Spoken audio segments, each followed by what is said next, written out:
Yo, yo, yo, what it is, gang? I say, yo, yo, yo, what it is, gang? It's KK on the check-in for KK's Corner.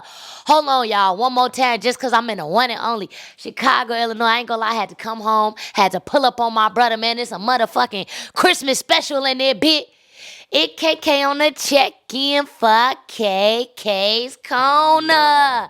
We got my boy, my heart, my brother, 360, man. How you feeling today, man? All right, man. How you feeling? I'm all right, man. How you feeling today, man? I'm blessed, man. Just happy to be here with the fam. Happy to be home, man. Happy to be alive. I'm just thankful. Yeah, I think before we start off, for one, I gotta say, welcome home, my brother. You know what I'm saying? Before we even dive into the interview, before we talk about any politics, anything interesting, all that juicy stuff y'all been wanting to know about 360, all the behind the scenes, we gotta say, welcome home. How do it feel to be home and to be blessed by God to make it home before Christmas, before New Year's, before your birthday, Brody? Like, how do it feel? You gotta talk to us.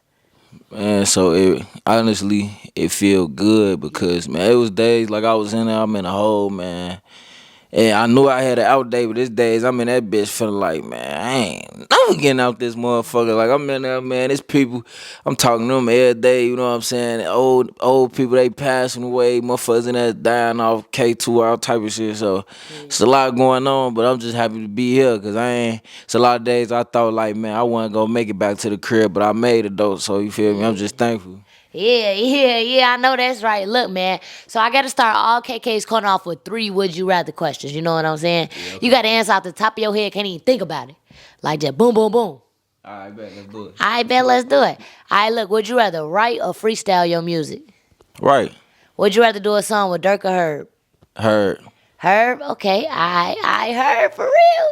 Everybody be calling Dirk the GOAT. You got No, look, unbiasedly heard, right? Because look, Dirk a great artist, you feel me? Great artist, one of the greatest artists out the city. But Herb, like as far as on the rapper side, lyrical side, man, Herb just I don't know, it's something about Herb, man. Herb makes shit that touch my soul. He makes shit that got me through shit. So Herb. Yeah, that's true. All right, look, last but not least, I feel like I know his answer, y'all, but I gotta ask him, man, just so y'all can get a chance to know my brother a little bit more. Y'all know KK's Corner is a brand for influencers by an influencer. So you gotta tell me, man, would you rather kick it with a group or kick it solo? Kick it solo. I knew you was gonna say that, bro. Talk to us about the importance of isolation because I think it's good that you say that because I feel like some of your best thoughts, some of your best ideas, some of your best creations come when you isolated, like really spending time with yourself. So like, tell the viewers about how you feel about that because I feel like you personally, you kind of big on that time with yourself. Yeah. So I feel like isolation is healthy. Like it's a good thing. Like it's something that everybody need. Everybody needs space. Everybody need time to just sit, meditate with themselves. Think things through, plan things out, things like that. Like isolation, it's healthy. It could be negative. It could be positive. It just depends. If you separating yourself from the people that care about you all the time just because you feeling some type of way, then it ain't healthy. But if you taking that time to develop a plan, to do something, to make something out of nothing, then it's a good thing. Ooh. And at what age do you feel like you realized that isolation was so important to like the brain and to your personal development growth? I would say I realized that, well, probably at the age of 19 when I caught this case, I had that was really like my first time even doing any amounts of time. When I first caught the case, I had to do like 2 weeks and then I got out on bond. I was on house arrest, so this whole little period of time, I had to do little periods of time, even up to the point in which I had to do the 3 years that I did. That's when I realized isolation is important, like I had to spend a lot of time by myself, or I even be in a room with somebody, but I'm in my own thoughts, I'm in my own head. So that's when I realized like it's really important. I was able to like think and process a lot of shit, process how I feel, process my thoughts, shit like that. I think it's important that we even talk about the case for real, because I feel like the case had a lot to do with like the man you are today and how like confident and comfortable you are within yourself. Like, I know everything, but what you want to open up and tell the viewers about like the backstory before we even get into the how did it change you, how did it make you a better person, like even the backstory of how the situation even happened. Yeah, excuse me. So really like with that whole situation, I was 19 at the time. I was a little young. I was low key a little desperate for money. Like, not in the sense I was, but I ain't gonna say like I wanted no handouts, but everybody around me had their way of getting money, you know. And I ain't necessarily say I ain't gonna say I needed a person to show me or no shit like that, but I just try to figure shit out on my own, you know, like I'm a figure out a way, you feel me? Like, so just low key being desperate. I did it out of desperation. Like, if I could go back, it's so many right ways to make money. It's just so many ways to make money, period. You know what I'm saying? Motherfuckers sell t-shirts, motherfuckers sell cars, motherfuckers sell a whole lot of shit. So if I'd have knew what I knew now, then you know, I probably would have still went through what I went through just cause how I live life, but probably not to that extent, you feel me? Like, not no bank robbery, you know, like, that's my charge. I ain't robbing no bank though, but you know, not to that extent, like, that shit drastic. Uncle always told me, you know, if you want to commit suicide, go rob a bank, you know what I'm saying? So like, probably not so drastic, you know. Nah, that's real though. Do you feel like, but be honest though, thinking back on that day, in that situation, in that split moment that y'all decided to make that decision, do you feel like it was a heavy influence on the people around you? Or do you feel like you was grounded in the decision, like, nah, I want to do this myself? Like, be honest with me. So like, look, I say I probably had a bad influence on the people around me because they like a motherfucker probably ain't agreed or didn't want to get out the car, whatever the case may be, but they ain't want to look like, in my eyes, like they ain't want to look like they was soft or, you know, a motherfucker probably want to look like that in my eyes. But to be honest, yeah, I had an influence on them. Me personally, I'm gonna do whatever I want to do. Like, it ain't really too much. Ain't nothing could deter me. It ain't really too much a person could say and influence how my mind work. If I'm gonna do it, I'm gonna do it. You know. So I say like I had an influence on them for sure. Yeah, for sure. And when that did go down and you know you do the time, like you actually got put up when you was doing very good with your music. You was doing crazy numbers on YouTube. You had crazy features. You had Nia K. You had FBG Duck. You had some more shit cooking up. So like, how did it even feel to get put in that situation in a time where you really going up for real, for real? I mean, I thought about this a lot too when I was incarcerated. You feel me? Like, damn, like I've been making music for a little minute now, and when I finally start getting views, you know, it's time for me to go away. You feel me? So, but instead of looking at shit like that, I look at it like the whole time I was in there, I just honed and sharpened my skills. I got better. You know, you only could get better. You only could improve. So I just really put in the necessary work. And now I feel like I'm better than I ever was as far as musically. You know what I'm saying? Like, the shit really comes second nature now, you know? Yeah. So I feel like it was low-key a good thing. So when you was going through the situation at first, you know, you was on house arrest for a while. Did you ever think like, man, it's gonna get real, man. I'm really finna be locked up for a couple years? Or was you thinking, man, I'm on house arrest, I'm finna beat this. We finna beat the case, do the race, take K, I'm out of here. Like, how did it feel like for those first couple years going through it with the case, you know? Alright, so look, at first, you know, I thought like, yeah, I could beat the case because, you know, I ain't gonna talk about nobody else, you feel me? First and foremost, I'm only just mentioning me. But me personally, I had a mask on, you know what I'm saying? I don't know about nobody else. I had a mask on. So in my mind, I'm like, shit, they don't know who is who. Like, how could you prove this me? You know, they tried to say like, you know, based off the pants I had on, cause I already went to jail for it. But when we in the commission of what happened, you know, we crashed and, you know, niggas almost died, all type of shit, but all that shit happened. Damn, pardon nobody, somebody calling me. Then the commission, all that shit happening though. They like, we had crashed, went to the hospital. So the pants that I had on when I committed the crime was the pants I had on when I was in the hospital type shit. You feel me?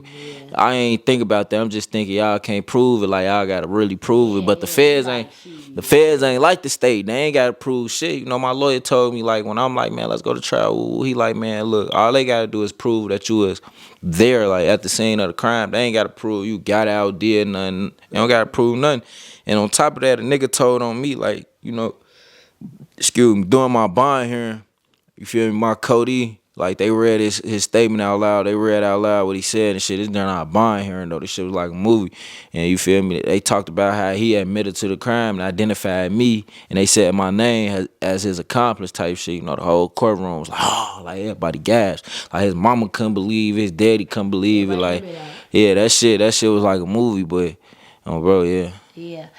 I ain't gonna lie, gang. Did you ever fear for your life when y'all was actually like in the accident? Cause the car flipped what, 2, 3 times? Nah, like 600. 6 times, right? It flipped a lot of times. Did you ever like while the car is flipping, like you gotta explain to us that emotion? Like, did you ever have fear in that? Like, man, I might really die. Like this car is really like. Did you ever have fear in that moment?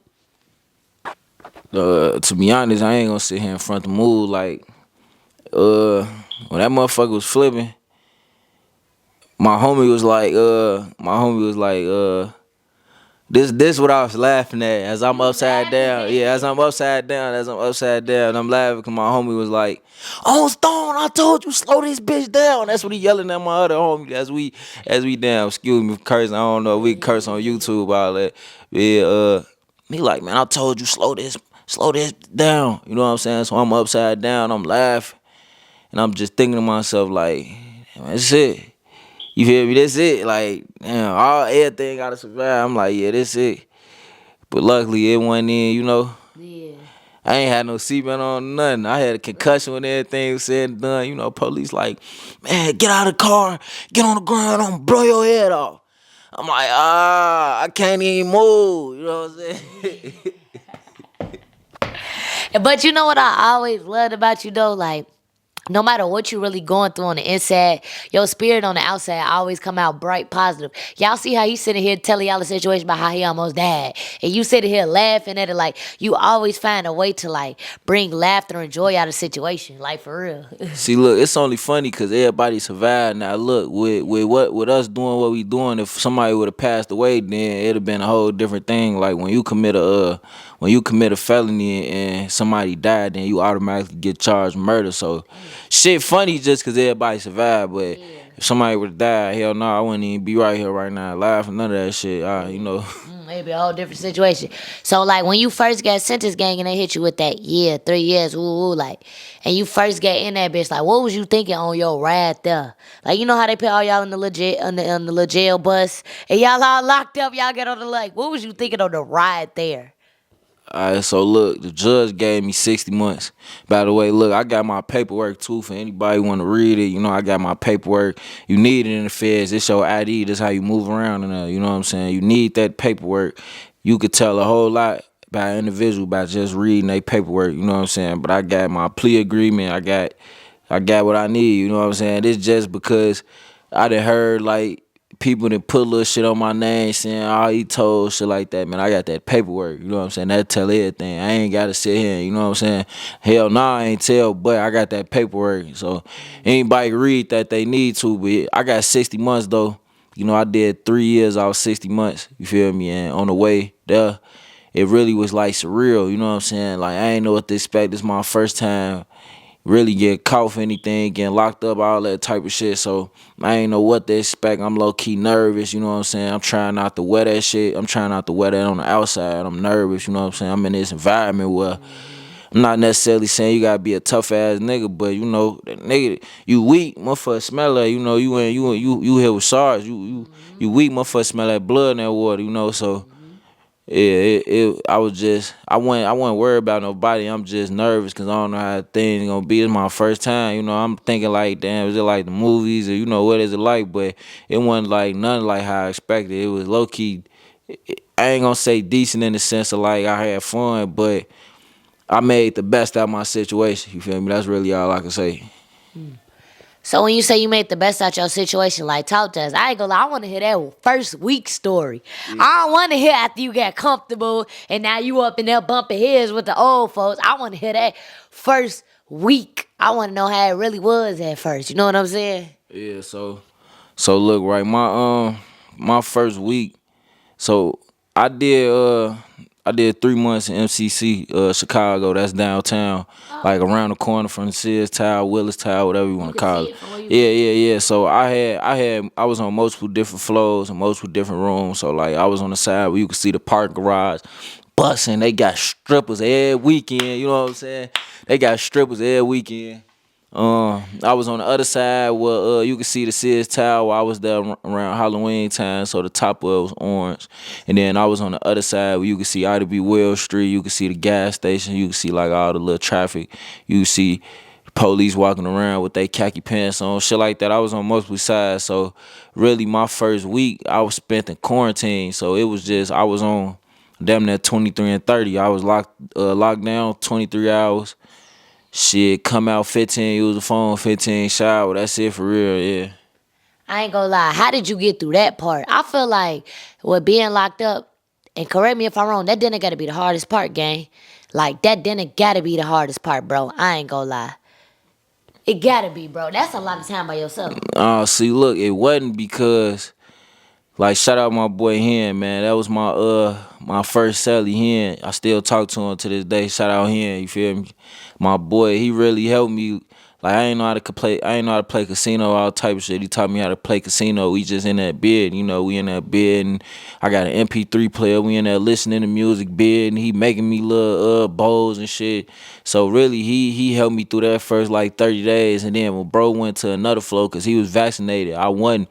So I had to go to the unvaccinated floor, which is 13. They call it USP 13 in there, cause it's like gangland. I ain't gonna lie, it's like gangland on the 13th floor. Yeah.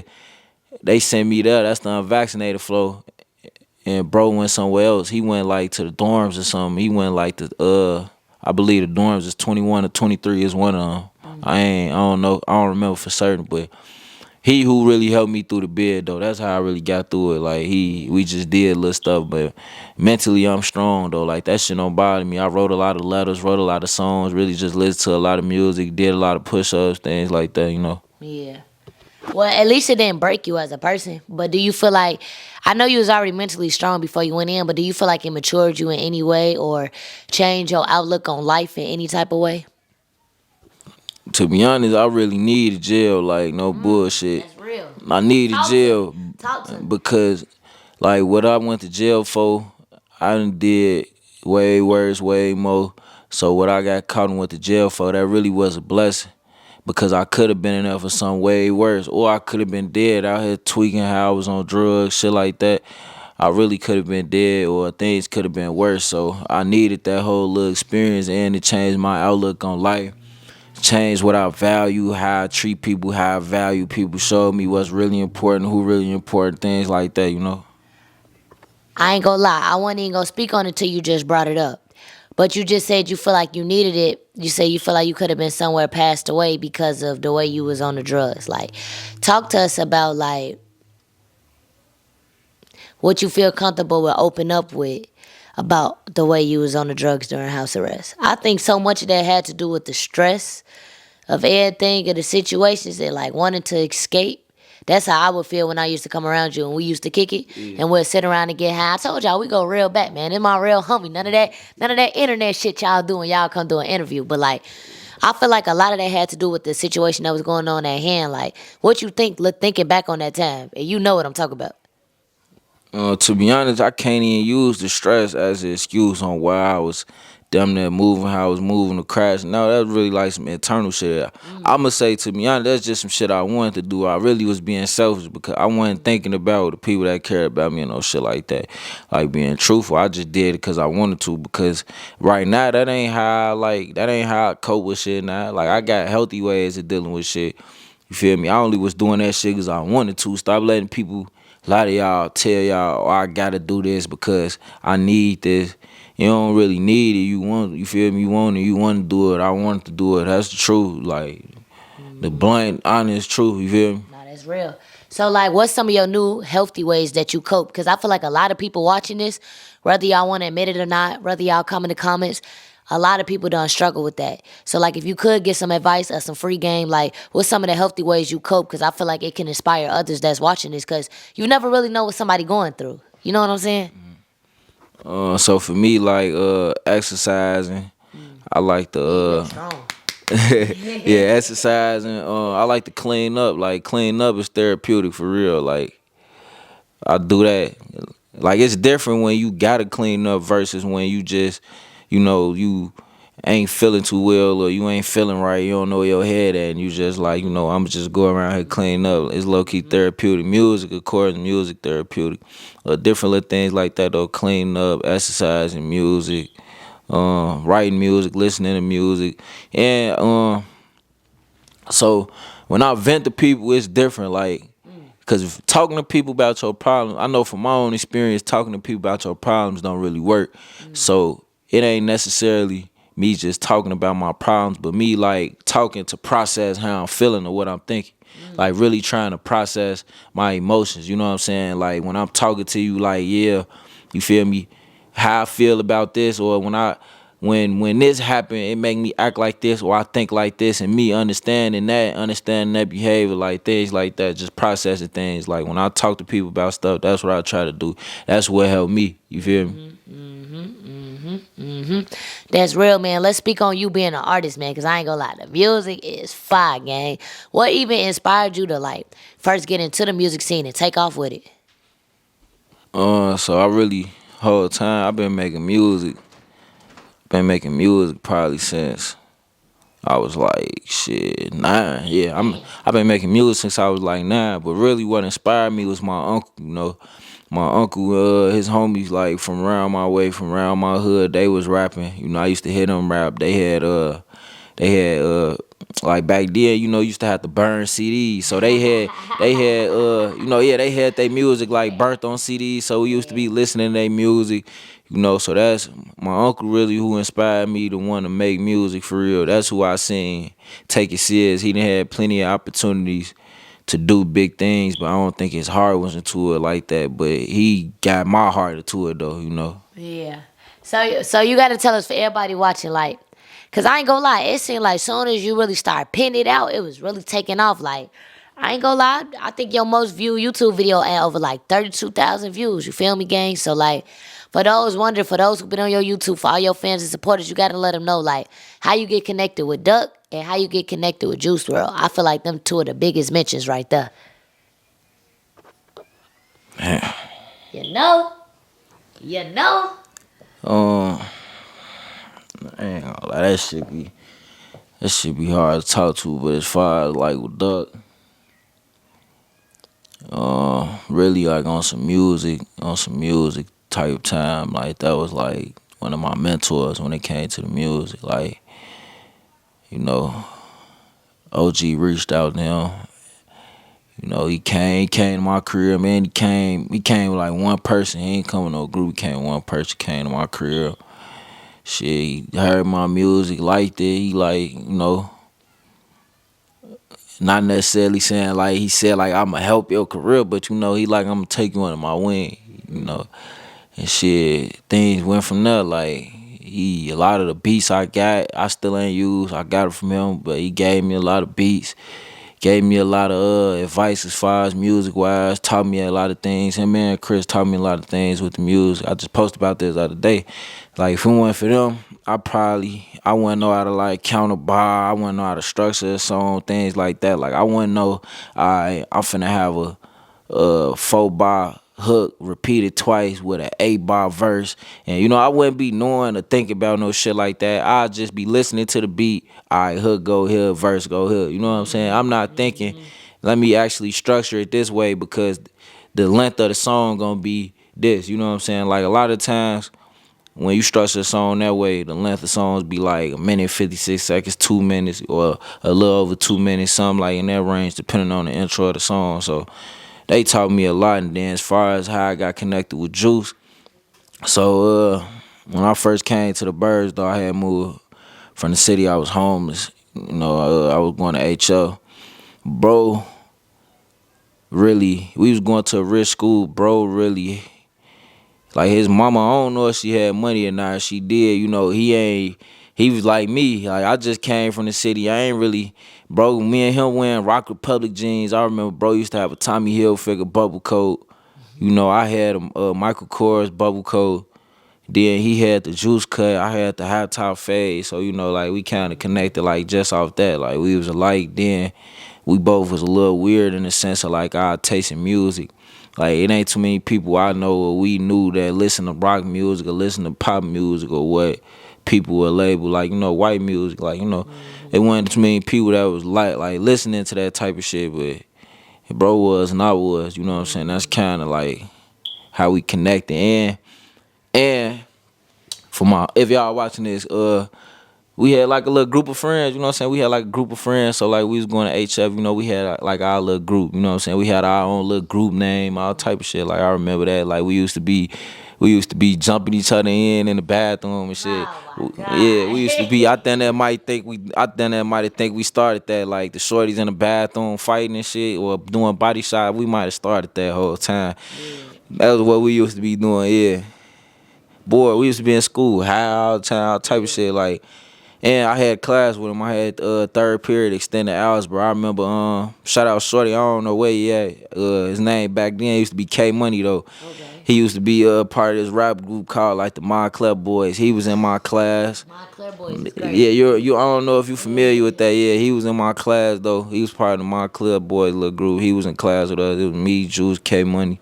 Yeah. It was a couple other people I remember, but yeah, that's really shit. That's how we bonded. My first time ever doing Molly was with Brodo. Like we was in the lunchroom, you know what I'm saying? He had it. I thought Molly was a pill, but he had it like it was a click capsule, you know what I'm saying? He boom. Busted down. Yeah. Right, he busted down, poured some in my little pink lemonade, poured some in his drink. You know what I'm saying? We toasted, we drunk it.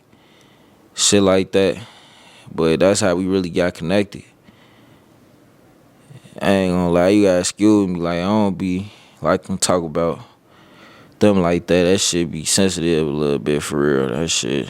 I'm already knowing, folks. So it seemed like with Juice, y'all really connected on some friendship, and then the music came around.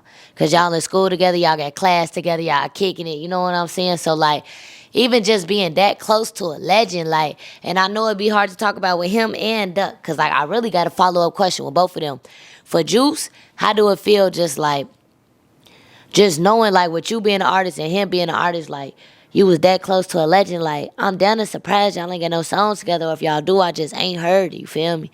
Like, and then with Duck, how do it feel like when you see the stuff online, everybody trolling and all of that, especially because he came down to you as like a mentor, you know what I'm saying? It really helped you and first put you in the like the rap scene for real. Like he did the songs with you, the music videos, he pulled up on you. So like, how do that be affecting you day to day when you see both of that stuff online? And it be making me mad, like real life. Every day I gotta have talks with myself about not crashing out over that because, like, as far as with Juice, I was one of them people and one of them friends. I don't want to make my name off the next person. I don't want to come up off the next person. So I'll fall back. I'll play the background. I don't gotta be seen, bro. I'm here if you need me. If it's a problem, if it's up, I'm there. You know what I'm saying? Things like that. But I'll play the background. And then, like, the whole time, bro was really doing his thing. Like, when he got known, I was on house arrest, all that shit. So I wasn't even really, I probably last time I talked to Juice was 2018 before I caught the case. I was with my homie them. I talked to him. He was throwing up off the purse. Even back then, like, we was telling his ass, like, bro, you need to chill. Things like that. Then I caught the case. All my old social media, all that shit got deleted. But yeah, as far as with Duck though, I be trying to ignore that shit for real. I be wanting to crash behind it, but then I be trying to ignore it. It's just people don't understand, like, yeah, we connected like on some music shit. I ain't from his hood, you know what I'm saying? I let people know that, like, I'm not from his hood. I'm from 63rd, but I'm from across the E-way. I'm from West 63rd, you know, Ogden Park area. You know, around that way, by Brother Submarine, you feel me? Shit like that. I be around that way. That's why I be kicking it at. That's why I be at, you know. But still, though, I remember I had a seizure. When Slide went gold, the day Slide went gold, I had a seizure the day before that, right? Yeah. And I don't know how he found out, but I'm in the crib, like, trying to recover, like, body weak as hell, you know what I'm saying? Damn near barely could walk for real.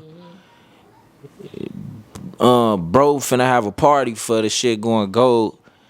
He was late to his own little event, his own little thing he was having. He was late to it because he had my crib kicking it with me, you feel me? Trying to make sure you good. Yeah, hold on, give me 1 second. These no people's calling. Yeah, and we back, man. On phone now, we back here. Back like we never left. Back at it like a crack at it. Back at it like when your mama told me come slide and get back in it. You know what I'm saying? So look, man. You was basically talking about Duck before we had went off, before we paused for a second, and basically just telling us the impact that he had on you and everything like that. So man, I think it's 100 that you could sit here and be real and that y'all sat here and connected like that. You know what I'm saying? Like, I feel like that mean a lot. I feel like it really impacted you, bro. So I know when you see the shit online, it be making you mad. So like, it's good that you know how to not be so emotional and react to everything that you see about it. You know what I'm saying? Yeah, that was prison that humbled me like that. Like I told myself when I was in there, bro, I'm not finna get out. I'm not finna be arguing with people. I'm not finna be doing none of that.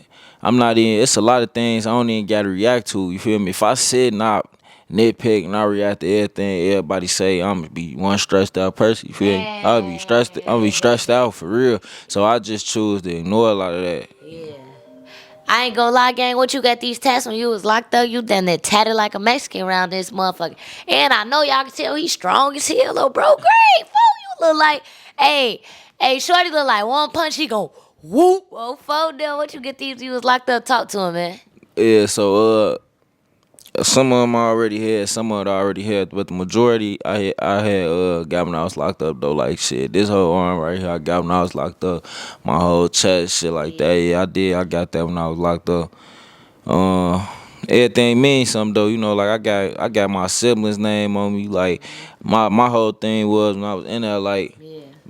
I'm steady tripping over everybody that I lost. Like I'm so sad. I'm out here tweaking, doing all these drugs and shit. Cause in my mind, like damn, I'm sad over people I lost. But I got people that's here with me that care about me. I'm ignoring them, pushing them away, all that. Cause I'm focused on people that's gone. So I started thinking like, man, I need to start giving people they flowers while they here. So you know, like my grandma, my auntie, my uncle, little brother, siblings. I got them on me while they here, cause I was starting to feel like low key a walking obituary. You know what I'm saying? I got all these deceased people on me. I'm like, man, I gotta get some people that's alive on me. So I got a lot of things that mean something. You know. Yeah. So what do you feel like? I know all your tattoos got meaning, but like which one do you feel like is probably like your most meaningful? And I also agree with you on that one. I ain't gonna lie, like I had to start getting positive shit tatted on me too, cause you know I got Driller tatted on me, he dead. I got my grandma tatted on me. Like I had to start getting positive shit. Like that's why I got Wrld to Riches. That's why I got Nothing's Forever. That's why I got KK's Corner. I had to start getting positive shit, cause I felt the same way. I'm like, bro, I'm getting so much death tatted on me that like I just need to like brighten it up a little bit. I ain't like waking up feeling like that every morning, because you know they say like you get somebody tatted on you that's like they soul, and you know they get deep with it. Yeah, like it get deep with it. Like, oh, when you get somebody name tatted or you get their face tatted, it's like they kind of a part of you. So I feel like I need to speak more life into me. But like, which tattoo you feel like mean the most to you? Definitely, I was pointing at the cameraman. I don't know if y'all can see it. I probably can't, but right here on my chest, it say, "Music saved my life." It. Let me see. This one right here. It say music saved my life, cause music definitely saved my life. This shit gave me a purpose for real, you know. Yeah, I see that. Yeah, yeah, yeah, yeah. Big Zah. Nah, that one definitely got that. That definitely got the most meaning for sure. Big To me. Zah. I ain't gonna lie, gang. So like, what's next? What's new? You feel what I'm saying? You out now. You done learned these lessons. You done learned all this life. You got all this knowledge. You humble. You chill. What's next for 360? What's new? What does your 2025 look like? Alright, so man, I know I keep talking about jail, man. I don't mean to keep mentioning prison. It's just shit. This is my reality though. Yeah, For facts. 3 years, this is just my reality. You know, that's why I did a lot of my positive thinking. You know, a lot of my rational thinking. So to answer your question though, what I got coming, what's next for me?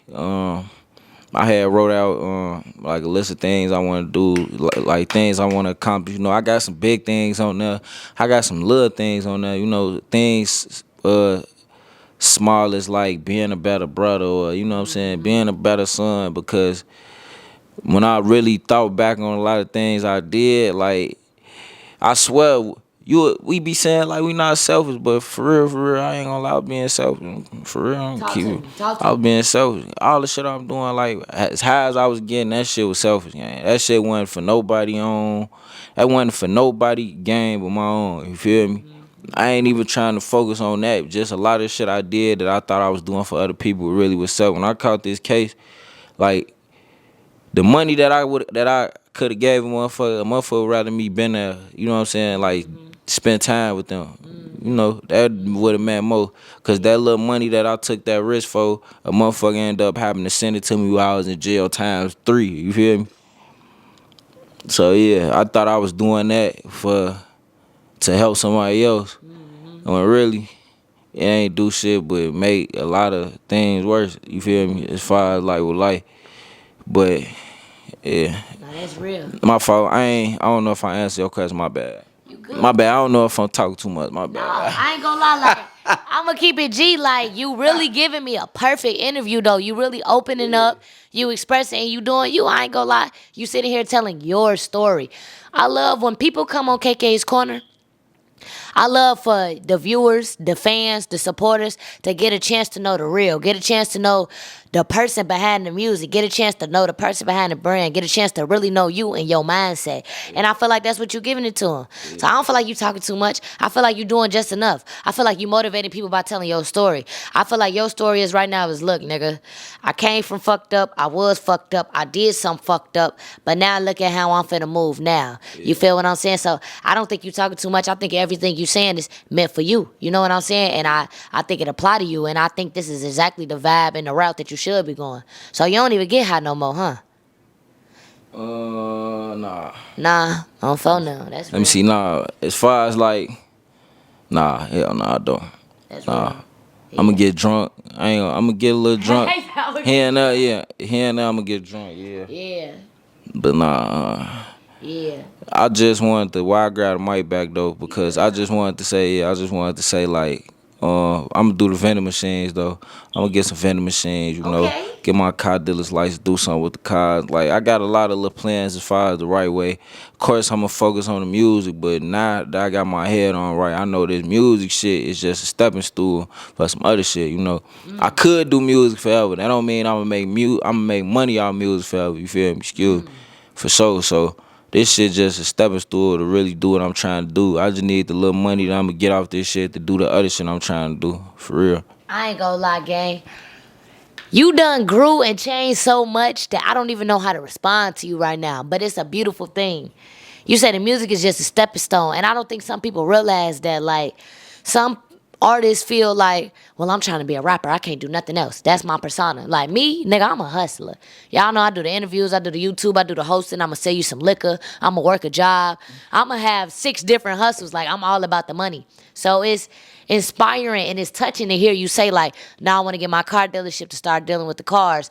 I want to start having the vending machines at different locations. It just showed me that everything you saying is no bap. You was really up in there thinking, like, what is different ways I can bring in different flows of income? How can I get some money? How can I provide for my family? How can I give back? Because it's like, for those who don't know, like, family mean a lot to Nane 360. Like, in your words, what does family mean to you? Man, without being like overly optimistic, like being realistic, family mean a lot. I ain't gonna say family mean everything. I ain't gonna say it mean the world, cause that's being unrealistic. But family mean a lot though. Like, you know, it's a lot that I put family before. I don't put it necessarily before myself, but I put family before a lot.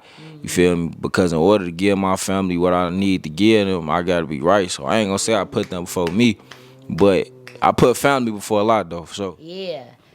Damn, gang, that's real. And, like, we even got to speak on, like, with you being a father, like, what type of legacy do you want to leave behind for your kids? Like, when you laying around playing with your kids, are you laying around just thinking about them and, like, thinking about your life and everything? What type of legacy do you want to leave for them? that's why I'm doing everything I'm doing. Like, as far as like, I need to do shit the right way. It ain't about me, you feel me? But I'm trying to do shit the right way because I gotta have something to be able to lead. Like, if I got 10 vending machines, I could lead, you know what I'm saying, my kids 5 and 5. You know? Yep. Shit like that. So that's why I'm trying to do this shit. Like, I never thought I'd be at the age I'm at now. I never thought I'd be here. So now that I'm here, now I'm starting to think about the longevity of life. You feel me? I never thought I'd be a quarter. You feel me? Yeah. I'm a quarter. I'm 25. Yeah. Me, 25. You know what I'm saying? Wow. Yeah. You feel me? For real though. Yeah. So what advice would you give to anybody out there that's watching this right now that they probably like to get dumb high, how y'all did back in high school. And rest in peace, Juice WRLD, a real fucking legend. Rest in peace, Juice WRLD. I ain't gonna lie.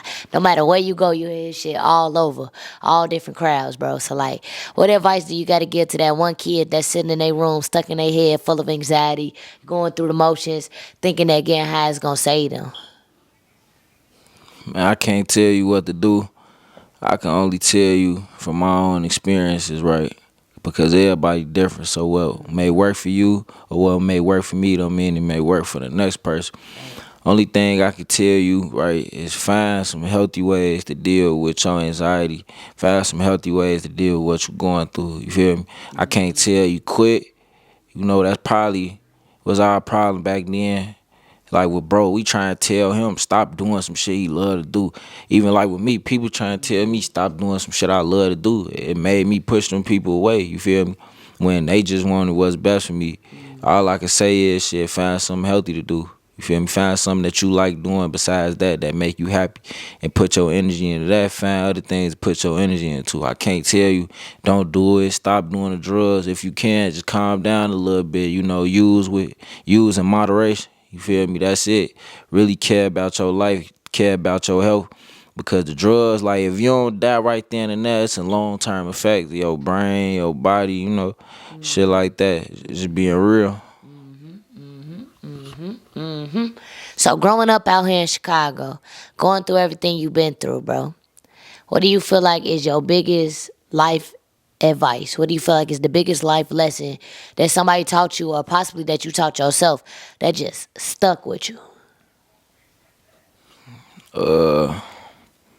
Shit, being resilient, like not giving up for real. Resilience, that's the biggest thing I learned growing up in these streets, you feel me? You gonna be dealt some shitty cards. You ain't gonna always like what's going on. You ain't gonna always like your circumstances. You ain't gonna always like a lot of shit. But at the end of the day, only person got the ability and power to change that is you. And so with that comes resilience. Like I ain't never took the easy way. You feel me? Life always been hard for me. This shit never been easy. So resilience. You feel me? It's KK on the check-in. And with that, man, I feel like we got to close out. Make sure y'all like, comment, subscribe. Look, if you a fan of Nane 360, if you a supporter, a follower, tell me your Instagram one time before we get out of here. Yeah, Wrld 9360, man. Follow me, Wrld Nane 360, man. That's on Snapchat and Instagram. If you want to add me on Facebook, man, it's just 9360 spelled out NaneThreesixty. Feel me, gang? Yeah, it's KK on the check-in. Let's get it.